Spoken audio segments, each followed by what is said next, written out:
Do you have questions concerning planning a Disney trip? Ask them live on the show or submit them on our website at patmdisneytravel.wixsite.com/planning. Hey, what's going on, everybody? It is Matt with the DPI podcast, and we are a day late, but not a dollar short. We've got a ton to talk about tonight, and we are going to get Peter with Princesses and the Mouse Disney Travel on, and we're going to start talking about Beyond Big Thunder Mountain. Peter, how you doing tonight? You are a dollar short. Well, that is not a good sign.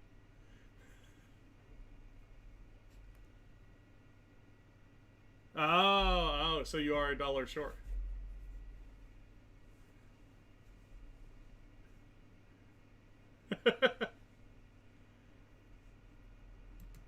Yeah, maybe we should turn you on. Okay. So, Big Thunder Mountain, Beyond Big Thunder Mountain. Let's give people a little bit of background on what that actually is if they don't know what's going on. Oh, I'm doing that? Okay. Go for it.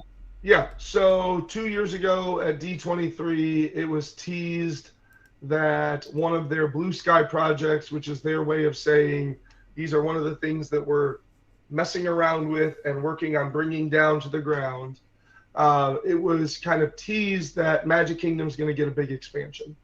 And just recently, so I don't know what, about 2-3 weeks ago, that rumor went from Blue Sky to, oh my gosh, they're actually working on it.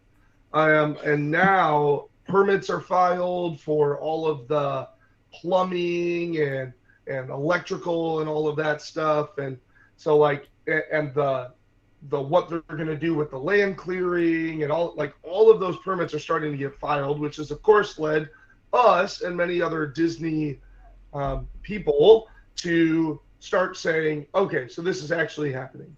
So ultimately what this Big Thunder expansion is if you are familiar with Magic Kingdom, past Big Thunder, you kind of come out of the ride exit and it's almost like a very abrupt end to the park, even though they own all of that land, because Big Thunder goes past not even halfway up the backstretch of the rivers of the world that the Liberty Bell Steamboat goes around. And so they own first of all, they own a crap load of land, right? They own land bigger than the city of San Francisco down there. But it goes all the way around there, all the way around this big river, and now they're going to develop it, which is phenomenal because Magic Kingdom, holy cow. Magic Kingdom, when I was down there last week, reached stage 1 closure on Tuesday. Yeah, I saw that they were actually they had cut park hopping and everything for a while, and then if Tuesday wasn't bad enough, Thursday there were, I think it was 12 rides across the parks at 2 p.m. that had over 100-minute wait times. So I just brought up a map over on Peter's screen here, and basically the area that he's talking about, I've got a cursor here, and it's basically, this is Tom Sawyer Island right here, and then the area that we're talking about is basically out to Floridian Way, from Caribbean Way north all the way around Floridian Way, and then if you come straight down kind of where it T's right there, and I'll zoom in a little bit to where this T is, that's going to be kind of the backside of the Haunted Mansion show building, which you can see right here. So this is that kind of that quadrant that we're talking about. When you look at Magic Kingdom as a whole, this would add quite a bit of land to that area. It would almost, like the current size of Magic Kingdom, it would almost like add another quarter, approximately, in my estimate. That's kind of what I was alluding to as well, is about a quarter. So yesterday, things got really interesting as far as the rumor mill went. One of my really trusted sources came out and said, we have multiple sources now that are confirming that 3 things are coming into this area. So the three things that he brought up were Cars Land, which really it wasn't going to even be a full Cars Land. It was just Radiator Springs Racers. Yeah, and I have further heard, again, this is all unsubstantiated stuff. However, I mean, we have our finger on the pulse pretty well. I have also heard, so because it's not a true Cars Land, it is really Radiator Springs Racers, because the goal is to take Big Thunder, Radiator Springs Racers, and potentially develop a Woody's Roundup ride.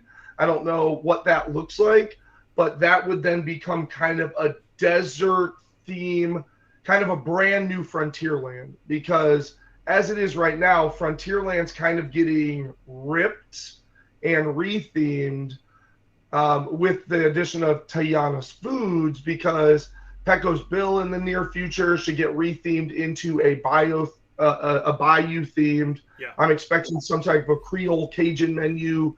Obviously, Tiana's beignets are going to pop in there.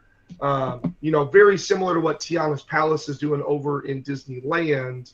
And so those kind of three marquee things would kind of allow them to shift Frontierland and then extend the bayou down.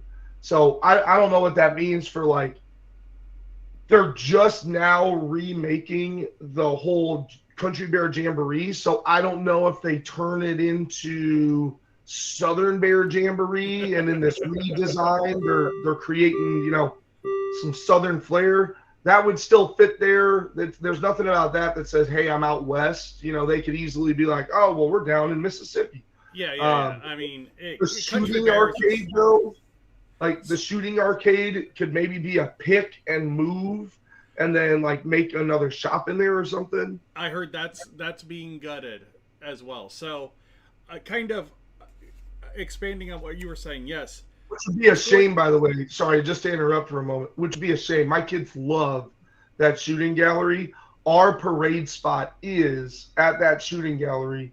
So my wife and I hold the spots, and our kids go play with that little shooting gallery until it's parade time. But yeah, go ahead. Keep going. So bringing Toy Story in, and really how they had shown it was in the initial mock-ups for Toy Story Land, there was like almost like a boardwalk style carnival game area that was in because that works so well in Animal Kingdom. Yeah.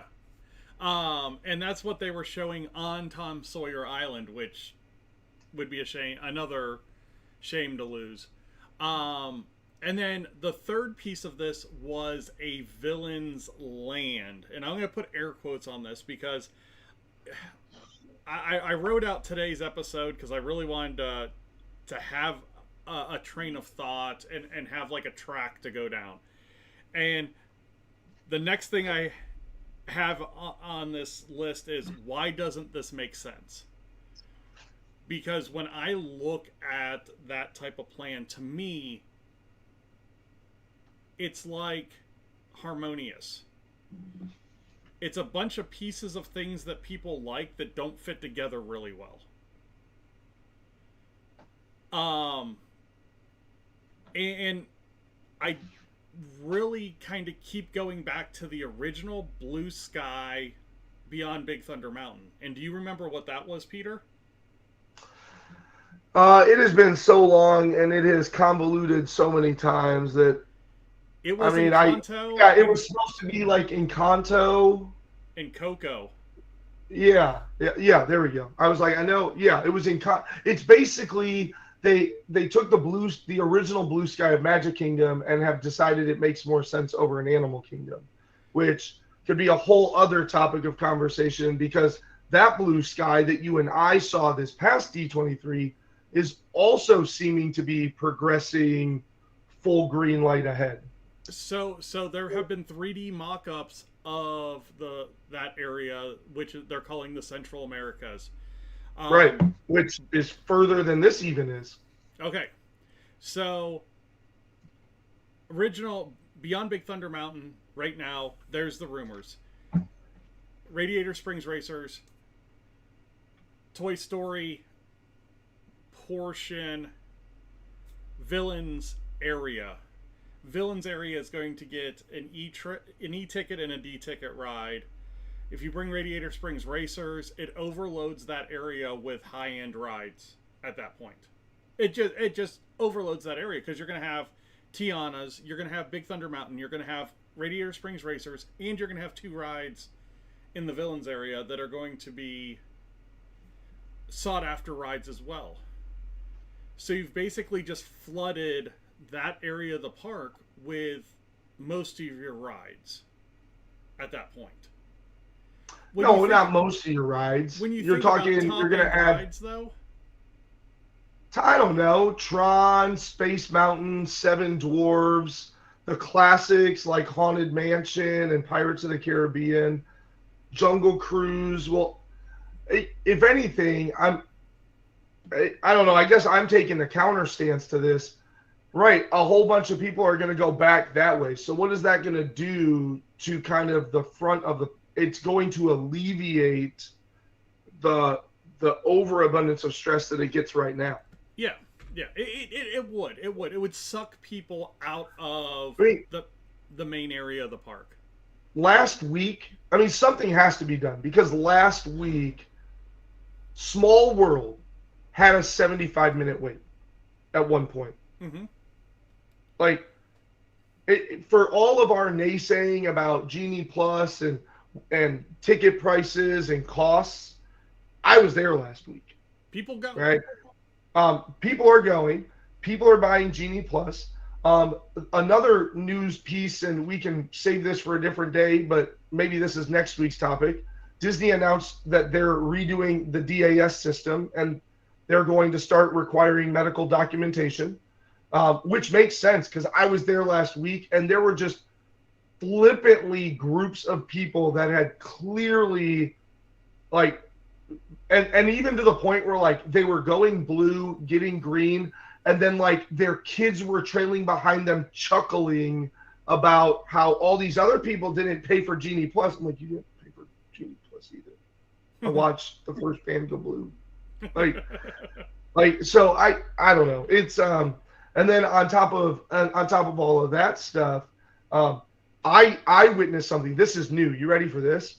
And I witnessed it twice, so it can't be a fluke, because then once I witnessed it the second time, Jesse did a little digging.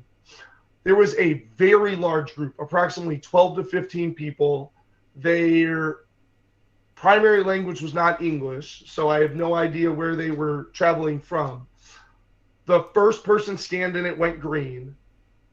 Then the next 2 people kind of scanned in with that first person, and 2 of them went blue, and the 3 of them just took off. And then the rest of the party started scanning, and as it was turning blue, the cast members go, whoa, whoa, whoa. And the family goes, hey, hey. But those 3 people are long gone, and the first one turned green, which made the cast member kind of turn away for a moment.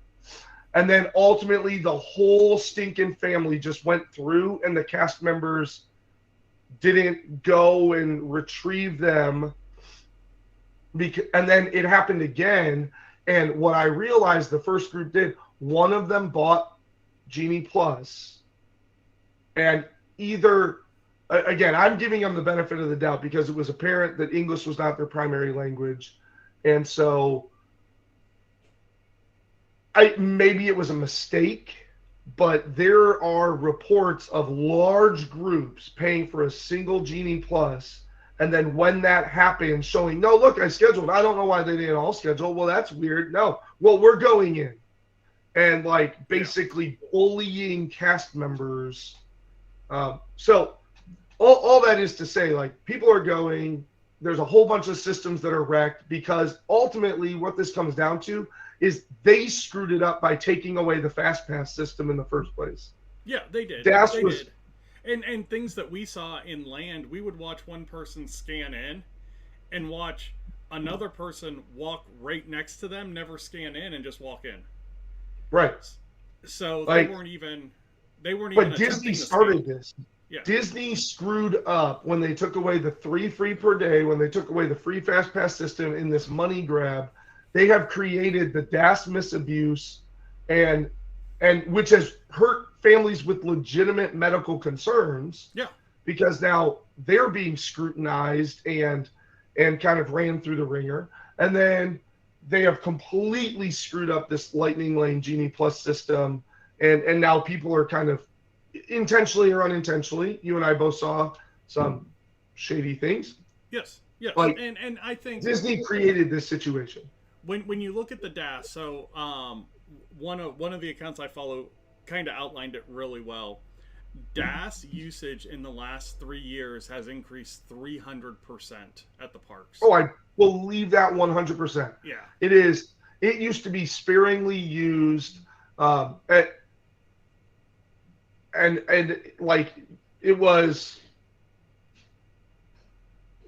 when you had the free fast passes. The fast passes were being used, and then occasionally you would see, oh, that one went blue and then got turned to green. Oh, they have that. But now it is like every other, if not the majority of scans start with a blue one, turn to green, and then go. Like it's very apparent how much. Okay, so let's get back to Beyond Big Thunder Mountain, because this is kind of the initial push for this Disney 10-year project that's they've got what, $60 billion that they're gonna invest into across all of their parks and across all of their parks. And I wouldn't necessarily say this is the big push. I think this is the initial push, though. Well, but they're already doing it. Tokyo just got a brand new park. Paris got some brand new stuff. I mean, they're adding to the park experience worldwide. Yeah, they are. But when you look at adding a quarter to your flagship park, adding a huge swath of land to Disneyland, those are two enormous projects. When you look at, yes, there are other parks around the world, but when you think about Disney, it's Orlando and it's Anaheim for most people.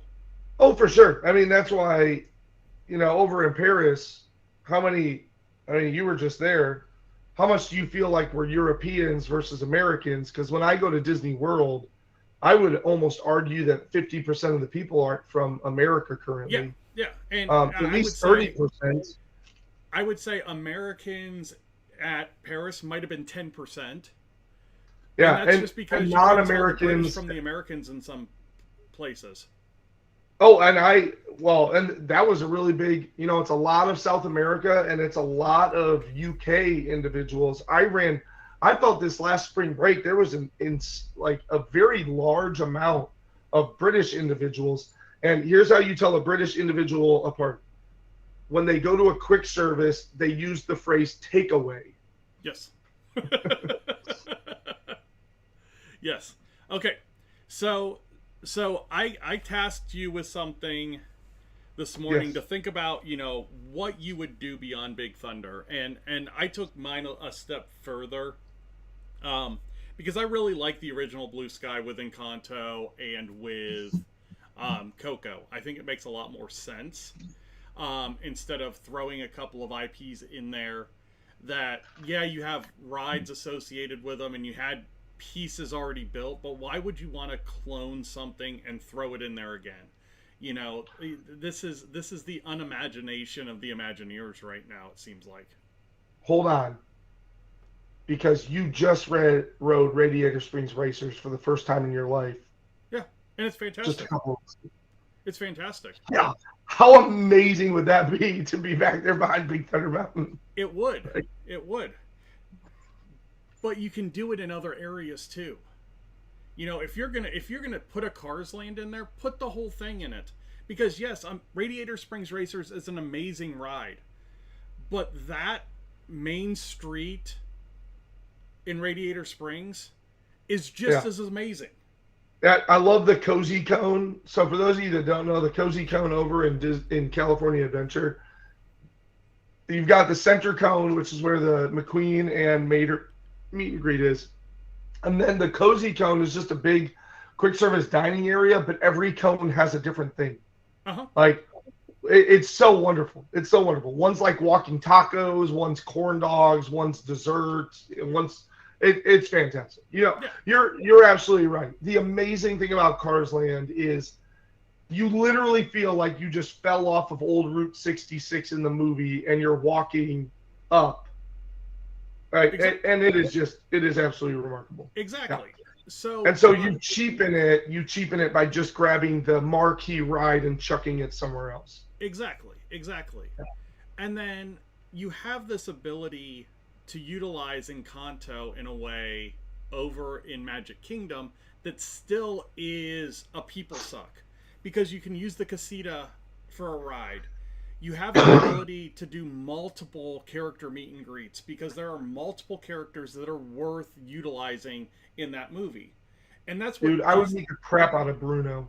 that is what makes Disneyland so good. Disneyland packs in the people every day, but you never notice it because there's 15 people in a line to meet Moana. There's 20 people in a line to meet Ariel. There's 10 characters between where you're at and where you're going. And it just pulls the characters right, or pulls the people right off of the main drags every time. And if you could do multiple meet and greets in that back area, now you've got 1 or 2 rides, 3 or 4 meet and greets, and you're still pulling the same amount of people that a Radiator Springs Racers would pull, but they're not standing in a line for one ride for 2 hours. You know, hold on. I think everything you said was a really solid point, by the way. So, but if you take Encanto out of Animal Kingdom, what do you put there? And that was what I wrestled with, and I have the answer, and it's a wild answer. And Shannon, I don't know that Shannon was on board with it, but it utilizes one of the heads on the Animal Kingdom sign that isn't utilized yet. You bring Kumandra into Animal Kingdom.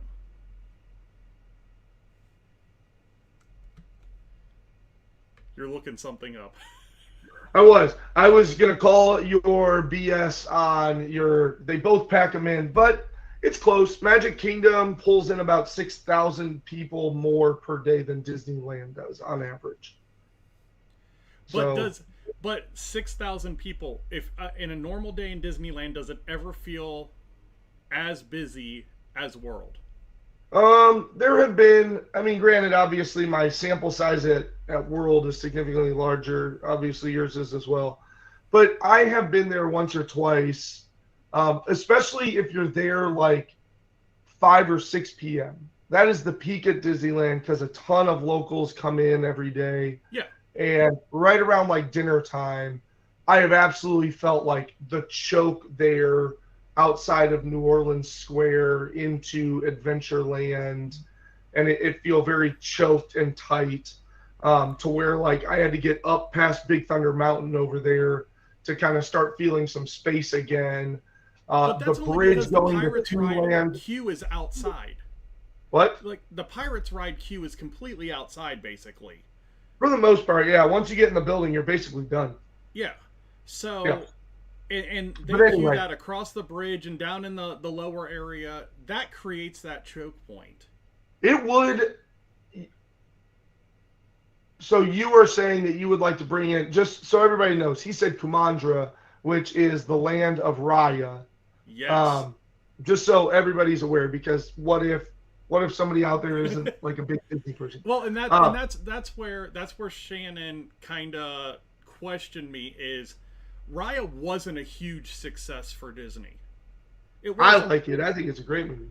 I think And it was to your point, what you could do in that Kumandra land is you could just have Kumandra, and then you can kind of like make it like the map in the original, in the beginning of the movie, and each land could be an attraction or a meal or you could make Spine, Fang, Heart, Talon. Yeah, those.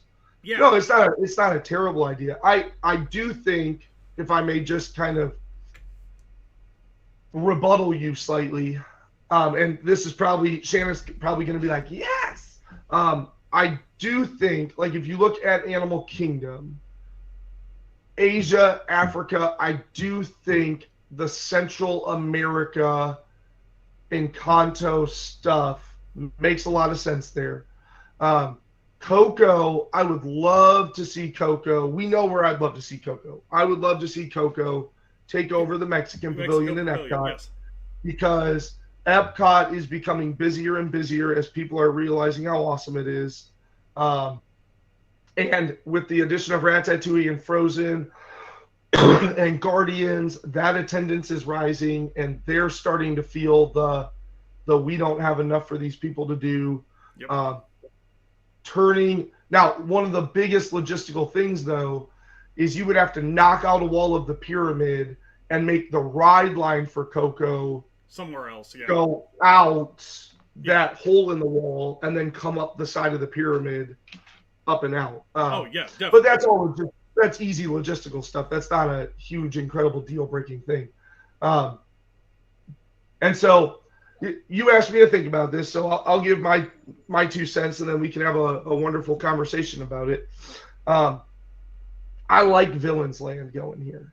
I like it. Here's why.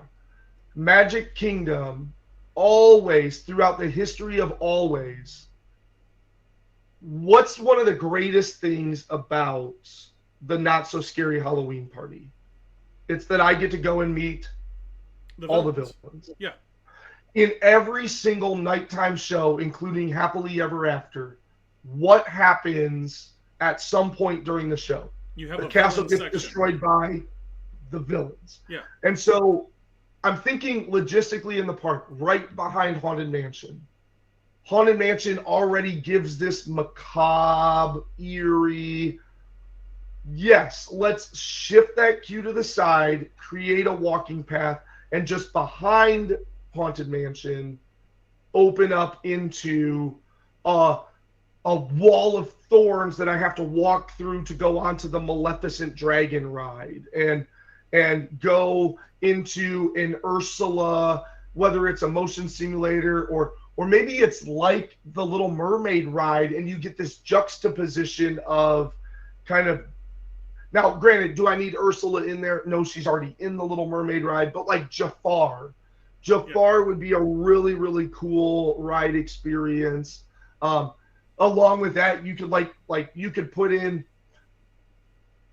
I don't know, grab Yago or something and make like a little Dumbo type ride, but with Yagos, or so I do really like Villains. The more I thought about this today of like, what would I like to see do? How would I like it to be? I do really like Villains.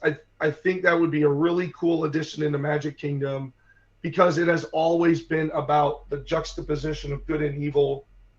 And to your point about character meet and greets, that could be an opportunity to create 2 or 3 year-round villain meet and greets that otherwise aren't really there. Yeah, and you could rotate through villains in that as well. I have no problem with the Villains Land past Haunted Mansion. The only thing that bothers me about the villains being a land is villains were supposed to be the 5th gate. Yes. And that to me, when I think about the rumor, it's a clone, it's half an idea, and then it's how do we fill up the remaining space. Yeah, but so back to my point though, what's the Magic Kingdom parking lot? The Magic Kingdom parking lot is heroes and villains, right? Like, yeah. And honestly, if anything, so I do agree with you. I like the idea of beefing up Frontierland, but not at the expense of cheap IP just being chucked in. I love Radiator Springs Racers. It is, of all the Disney rides I have ridden, it would make the top 5 list all day, every day. It's immersive. It's fun. It's so good. But you're right. It is cheapened if I don't get to walk up the strip past Luigi's, past Ramone's, past the Curios, past Sarge's, past the Cozy Cone. It was weird because you say that, and so the first time we rode it, we went up the main street and got that whole experience. The second time you come up the backside the next time. The second time we came in Cars Land, we came in through San Francisco Square. Yeah. Or San Francisco, and you don't get that same feeling. It's just kind of right there. You walk out, you go through this little like backdrop, and it's there, and it's just like And you just walk up along the side of the ride the whole time, and then when Yeah, you come out, you're at the ride entrance. And that's yeah, what the Magic Kingdom experience is going to be. exactly. And to me, that was a very different experience than being able to walk down that main drag. It's funny because no, I'm 100% with you because I have been on Radiator Springs Racers many times, and the very last time I like found that path on accident, and I remember feeling let down that I found that path. Like I was like, oh, I would have rather walked up a couple hundred feet and come in the right way than Yeah. find this little secret path that, and it is a pretty secret path. It's not very well traveled. So Um, so going beyond these, so we've got Disneyland Forward. We're gonna get Avatar over at Disneyland.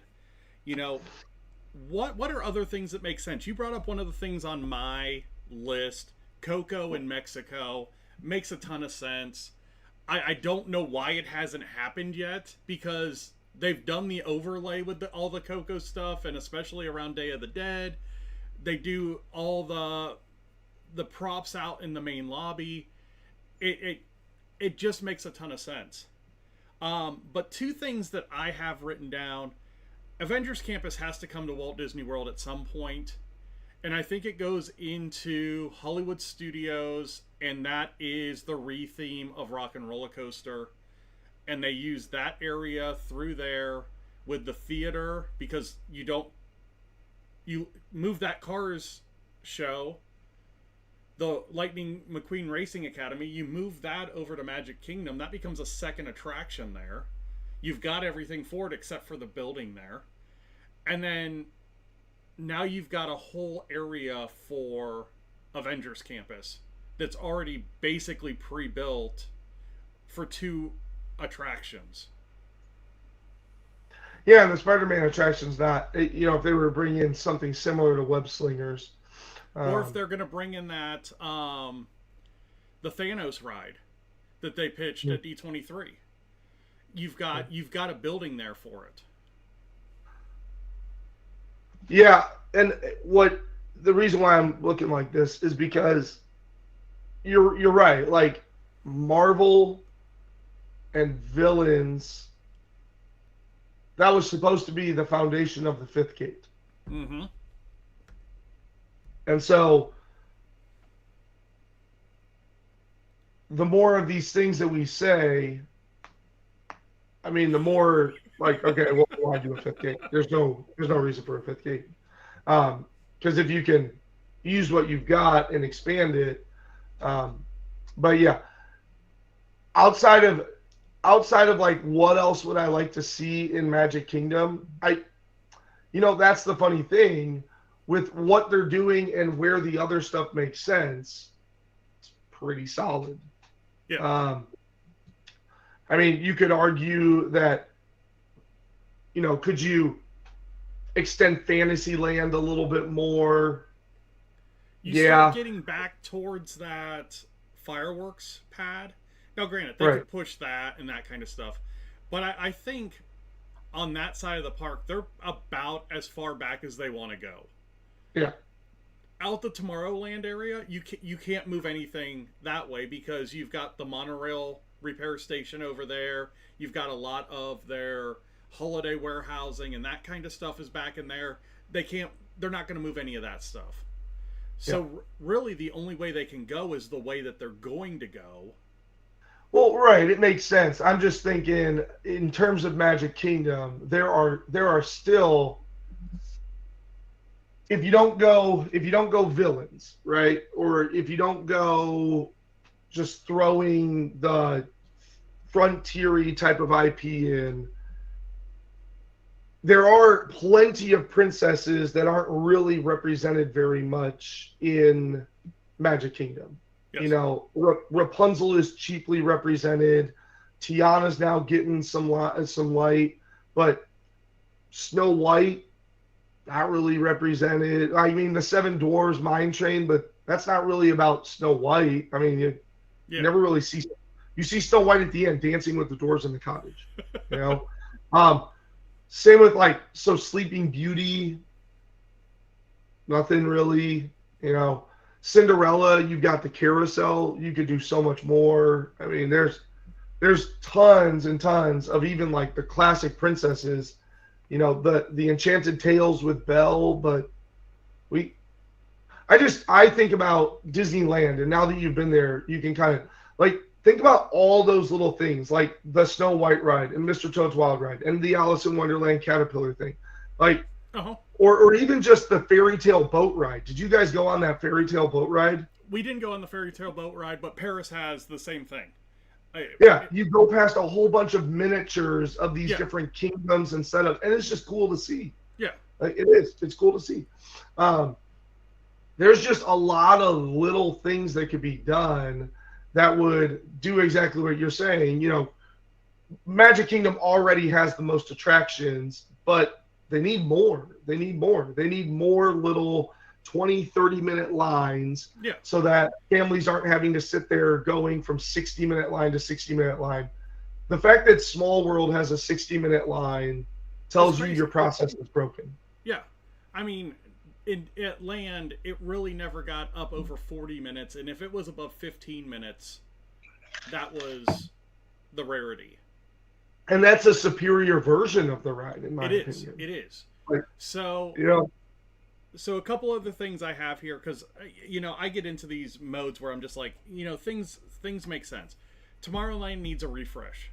A, you've got a ride building that isn't being utilized there.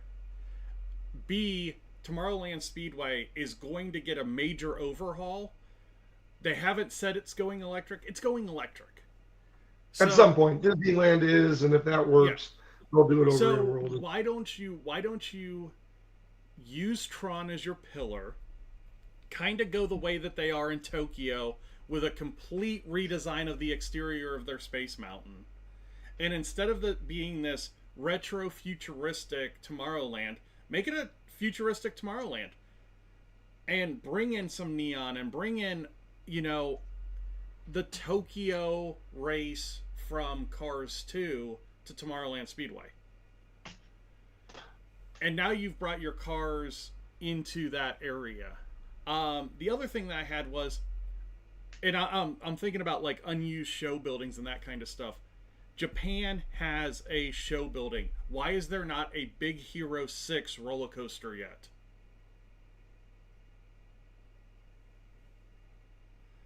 Yeah, that could honestly, versus the villains, you could do a San Francisco and actually do it justice, because to be truthful, the San Francisco out in California Adventure is kind of, it's tiny. It's, yeah, and all it is a food court. Yeah, that's basically what it is. It's a food court with a cool bridge. Yeah. And some writing on the back of buildings. Yeah. Right? No, San Francisco would be really cool to be there. I do like your Kumandra idea. But the good news is, with all the things that we've talked about in this show, that fifth gate's becoming more of a possibility. There's too much out there right now, and with the way that they're talking and the way that things are looking, the expansion at both parks, granted, Dino Land's going to be changed no matter what, because they're getting rid of that area. Needs to be, and I'm good with the Latin America. It fits on theme with Animal Kingdom, because now you can give me another Jungle Trek focusing on those animals. You can give me I just Encanto. wish that they would do something more with Dinosaur than just make it the Indiana Jones ride. Granted, the Indiana Jones ride was cool, and if you ride both of them, you don't think that it's the same ride vehicle, that kind of stuff. But it's exactly the same. But it is. But it's going to be a different storyline, and it's a different track. So I didn't even think it was a different track. I thought it was absolutely identical. It's just different scenery? Yeah. God, it feels like a different track. I know. I know. Anyway. Yeah, but to the point of like, I mean, there's a ton. If you want to talk about theming and everything else like that, you brought up Raya. Outside of, you know, there's a whole duck genre of DuckTales and the Beagle Boys, and like there's all of that stuff. You've got the Rescuers and all of that stuff. Atlantis, You could do in Magic Kingdom, you could do Kumandra and Atlantis, and then that would fit better into Magic Kingdom because Kumandra would just be, oh, we threw another Pandora in here if we did it over in Animal Kingdom. I just feel with Magic Kingdom though, Magic Kingdom and their lands are ideas and not necessarily places. Yeah, and but when you start putting places in there, I think it takes away from the idea of Magic Kingdom because now you're expecting something out of it where you have Fantasyland and you have Adventureland and you have Tomorrowland and you've got Frontierland. You really have these ideas and that's part of what starts that journey. Well, but that's part of what is going to kind of kill it is the fact that we're just going to throw a bunch of IP and call it a redesigned Frontierland. No, Yeah. Big Thunder Mountain is a unique thing.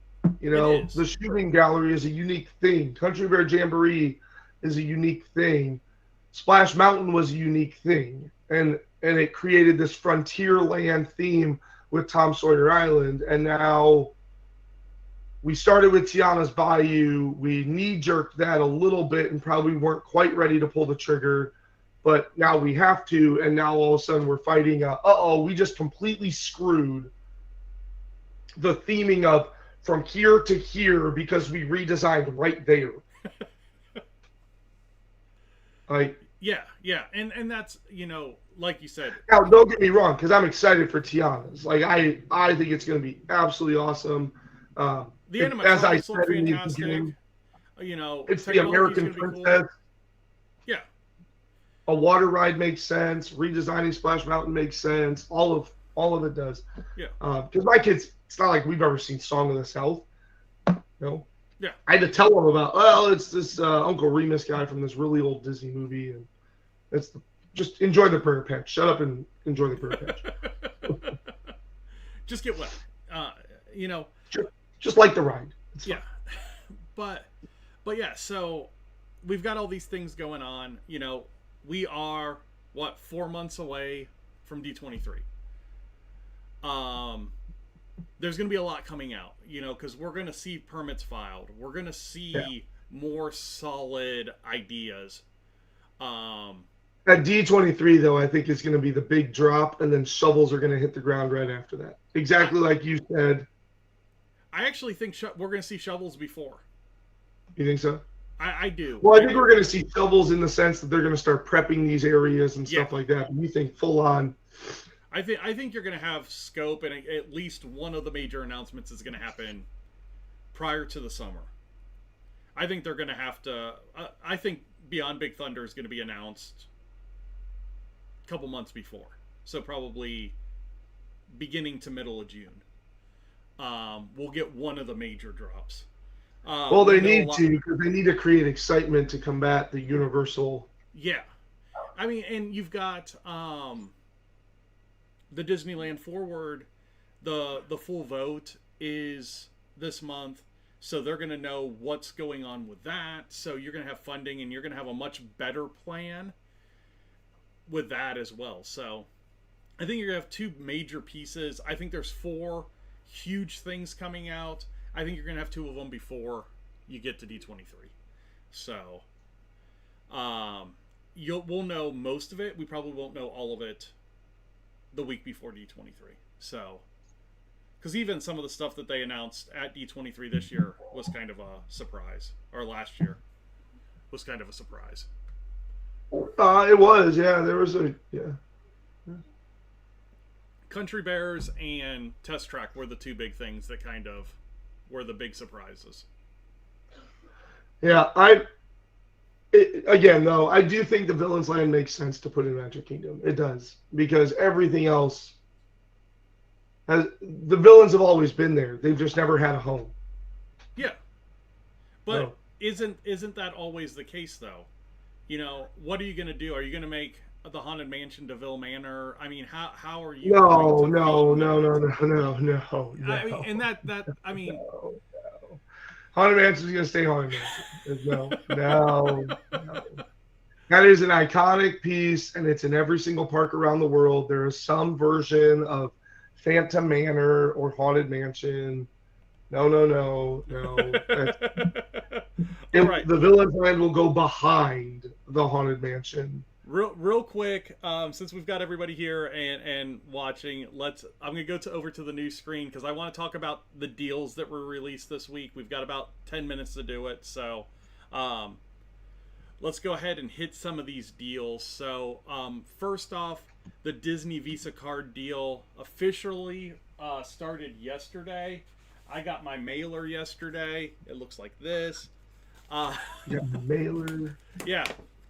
So, Disney Visa card. Resort types. Basically any resort type. Value, moderate resort hotels, plus theme park tickets with Park Hopper are going to get you the free Disney quick service dining plan. For select deluxe villas, you're going to get theme park tickets with Park Hoppers, and that's going to get you the free full-on Disney dining plan. Not a whole lot to it. Booking windows started, like I said, yesterday. Arrival windows July 1st through July 31st, September 1st through September 7th, and December 9th through December 21st. Those are your booking windows. He's got them. Pretty straightforward. Talk about everything else that dropped. So there's a 30% off, up to 30% off, right? So you get 10% on the value and 20% on and 25% on the mids and then 30% on the deluxes. But July 8th through October 3rd, there are those deals available where you're going to save on your room rates. Hold on. I'm just going to pull them all up. And then add another 5% for DVC and annual pass holders. Yeah, Florida resident ones, but obviously if that matters to you, that matters to you. We've already talked about that special ticket. We talked about the 3-day 3-park ticket. They did also, excuse me, they did also release a 4-day 4-park version of that where you get to go to each park once for $99 per day. Beginning of April, basically now through most of September, that ticket's available if you're not staying on site. And outside of that, I think we've talked about everything else. There's some alarming deal. A little bit longer. You what? They added more dates to that. Yeah, the deals were already there. They've just expanded the dates on some of them. Yeah. But nothing really outside the ordinary. You're saving on your room. The dining plan, just speaking on that really, really briefly, we did get the Disney dining plan last week. And I had the server bring me the pre-Disney credit bill for absolutely everything. 5, 10, 12, 14, 16, 17, 18, 19, 20, 21, 22, 23, 24, 24. Okay, so we spent I spent $2,100 on the dining plan, 7 days, 3 adults, 1 kid, 7 nights. So we had, there is now an adult quick service credit and a child quick service credit. There have always been adult and child table service, and you are now 1 snack per person per day. So we have 28 snacks. Here is my synopsis very briefly about the dining plan. We spent approximately $2,600 on food that I was able to cover with my $2,100 of pre-purchased credits. But I had a $15 to $17 cocktail at every single meal. We did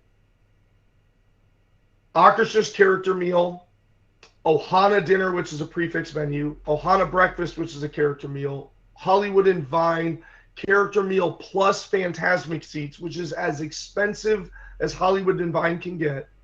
We did Coral Reef with Garden Rocks tickets, which is as expensive because it makes it a prefix menu. Coral Reef and Hollywood and Vine were actually our two most expensive meals for a family of 4, being over $300, with my wife and I each getting a cocktail. We did Tusker House character meal. So literally, I'm looking at this, and we did character meal plus Phantasmic, regular meal, but prefix menued and had seats to a show, prefix menu, character meal, and then we did Shiki Sai, which when you use the dining plan, they make you select off of a prefix menu. Yeah. And Shiki Sai was the cheapest.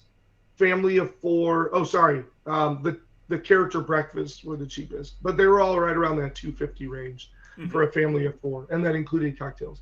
So I say this, I technically saved $500, but boy, did I try to spend as much money as I possibly could. If I would not have gotten cocktails, if I would have just done standard reservations, the dining plan would not, at best, it would have been a prepay. Yeah. At best. So, and it might have even been a loss of money because all of those quick service meals had drinks in them as well. Like, we spent $105 at Satuli Canteen on 3 quick service and a kids quick service, because I also got 3 of those lemonades that are like $16 each. So, yeah.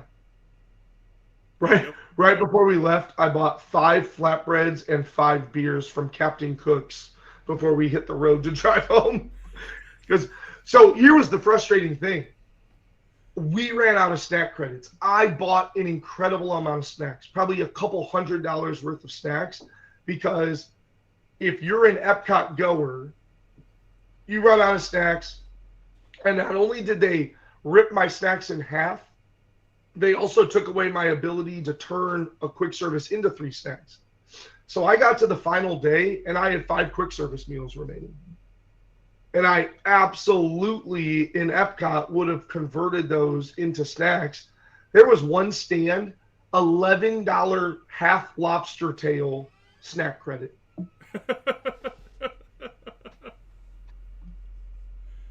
Yeah, especially during the festivals, using your snack credits at the festival booths is an unbelievable way to use them. And but I ran out. Like, anytime the kids were like, "Oh, I want this thing," I'm like, if it's under $6, just charge it to the room.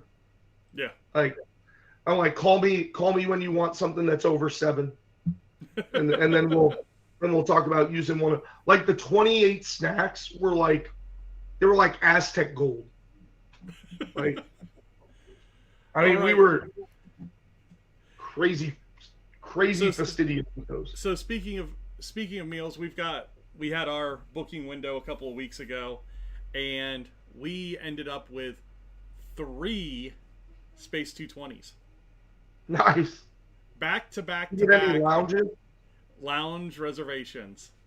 You got lounge? Yeah. So on that topic, since you brought up dining, I was in the busiest time of my life. Well, not really. March was even busier, but I was like gearing up for the busiest time of my life. And Matt and I were on a show, and we got done with the show, and I turned to him and I go, "Oh my God, my 60-day out window was 9 days ago." You remember that? Yeah. And I like immediately, like, we were sitting in the show and I didn't have any clients because I had a really funky spring break where I had a ton of clients in like January and February and nothing in April besides myself and one other. So I took care of that one other and I like completely forgot about my own. Here's the deal though. I just listed off the restaurants we went to. Yeah. I got everything. Here's how I got everything. I booked tomorrow's meal the day before every day. Or even same day in some cases, or I moved a meal up to a better time every like day. Cancellations game. With the 2-hour cancellation window, I am going to pro tip you and say, don't you worry your pretty little head about not getting a dining reservation you want. Yeah. Because exactly what Matt just said, he just grabbed 3 Space 220 lounges. He's going to use one of them, and the other 2 are going to release that day. Because he's not going to cancel them until 9 a.m. that day when he decides what best fits into his plan. I did that a ton. We woke up, like, I had a bunch of Ohanas, and I'm like, not today, cancel. Oh, sweet, I finally got that Ohana at 4 o'clock instead of 9 o'clock. Boom, cancel, remove. Like, yeah. It was, yeah. Don't worry about reservations. With the 2-hour cancellation policy, you're good. You're good. All right. Well, we're up against it with your time. So everybody that hung with us today, thank you very much for watching. This was just a rambling of idiots. It wasn't a news show. It wasn't a top 3. It was just it was the whimsical ramblings of 2 middle-aged men who like children's stuff. We have some passion when it comes to Disney because we wanna see it succeed. And I opened multiple Lorcana packs and sleeved them. While we were on the show? Yes. Jeez. I know, man. I'm really good at multitasking. Yeah, we'll talk about that later. I also need to get with you about our trip. So we'll get all that together. So sounds good. Fireworks. Watch out. Oh yeah, the thumbs up. The thumbs up gave us fireworks today. All right. Well, Peter, thanks for joining us tonight. Everybody else, if you haven't already, hit that like and subscribe button. Thank you guys all for watching, and we will see you next week at some point. Bye now.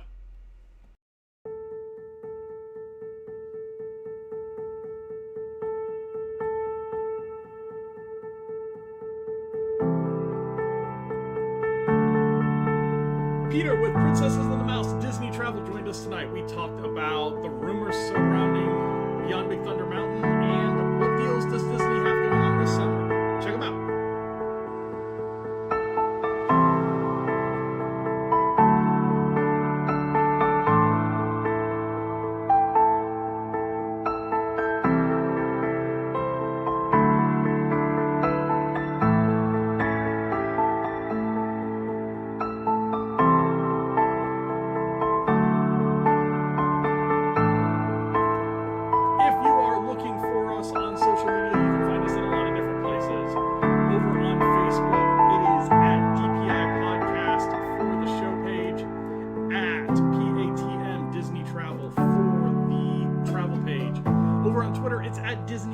That's where we're the most active and chatterish, so go check it out over there.